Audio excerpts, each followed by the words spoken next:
Hello વિદ્યાર્થી મિત્રો, આજના વિડીયો લેક્ચરમાં આપણે મલ્ટિપ્લિકેશનને લગતી એક ટ્રીકની વાત કરશું, જેમાં તમને કોઈ બે સંખ્યા આપેલી હોય અને ગુણાકાર કરવાનું કીધું હોય અને એમાં પહેલી સંખ્યા છે, પહેલું ડિજિટ છે એ સેમ હોય અને પછીના ડિજિટનું એકમનો અંક જે છે એ બંનેનો સરવાળો 10 થતો હોય એવા સંજોગોમાં આ ટ્રીકનો ઉપયોગ કરી શકશો અને કેલ્ક્યુલેટર જેટલી ઝડપથી તમે ગુણાકાર કરી શકશો.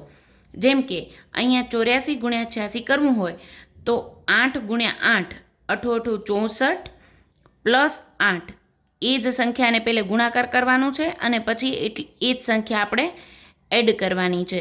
એટલે આપણે થશે 72, લખશું 72 અને એકમના અંકનો ગુણાકાર 6 ચોક 24.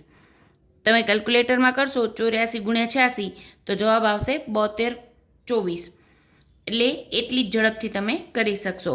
બીજો એક જોઈએ, 56 ગુણ્યા 54. અહીંયા પણ શરત એ જ, પહેલું સેમ ડિજિટ હોય અને એકમનો અંક છે એનો સરવાળો 10 થતો હોવો જોઈએ.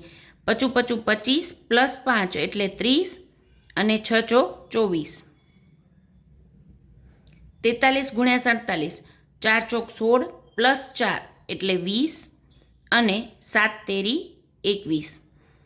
32 ગુણ્યા 38નો જવાબ શું આવે તે તમે કોમેન્ટ સેક્શનમાં જણાવશો. Thank you.